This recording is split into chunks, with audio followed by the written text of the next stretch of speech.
Hi Tyler, wanted to give you some feedback on your brochure here and do it via video since I don't have your hard copy. When I printed out your hard copy, it actually replaced the font. The font you use isn't a font I had on my computer. So some of the things I say, there's not a lot of formatting issues, but it might have juggled the text around a little bit at least, so it may not look exactly like you intended it for. But just a couple things here, starting up here, District 93, the D I think should be capitalized in district.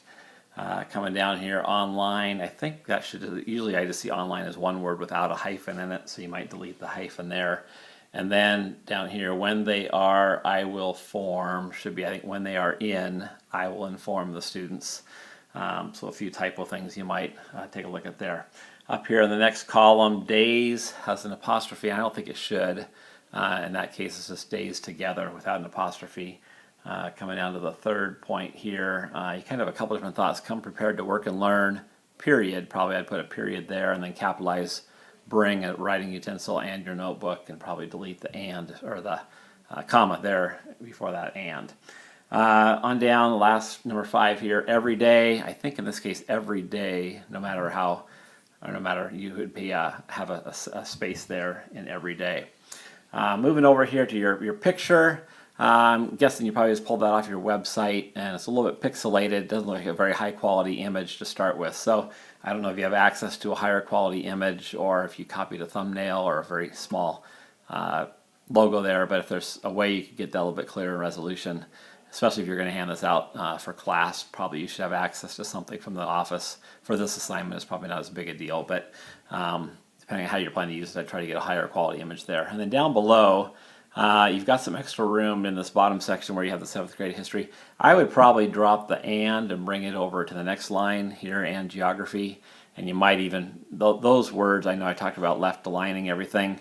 Those might be better even centered, and put the date centered there underneath with that. Or you could leave that left aligned, but I think it'd bring a little more balance to put the 7th grade ancient history with the and on the next line with geography. So anyway, that's the first page. Just a few comments there as we go over to the next page here and look at that. Up here there's a typo in welcome. You're missing the C, so you want to fix that. And then down here you refer to the child, but up here you have daughter and son and daughter.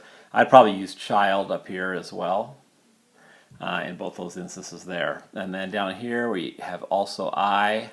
That also should have a comma, probably also I have a classroom, and then another kind of run-on sentence here with my calendar and all my expectations. I'd probably put a period there, and then please would be capitalized for the next sentence there.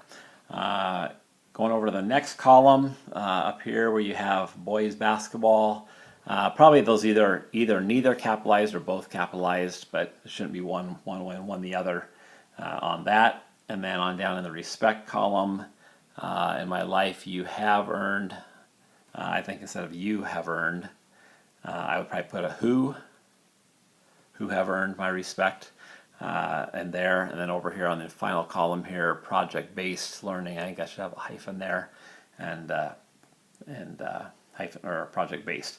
One other thing, just noticing in terms of your headings, at least on this page, you've got 4 different headings using at least a couple different fonts. Some are all caps, some are caps and lowercase. Again, I'd just be consistent on that, and that kind of carries back over to this page here where same thing. I think it looked like possibly this heading, those are different fonts. So anyway, I would stick with one font throughout the document if you can there, or if you use a separate font for your headings, that's fine, but at least keep that the same for all the headings all the way through. So anyway, I think those were the main things I caught, that at least caught my attention as I was looking through it. But again, liked your content, had good content, and have a good start to a great newsletter. So take this feedback, and if you want to make these changes before you upload it to your files page, then you have a nice clean document in your portfolio. Thanks.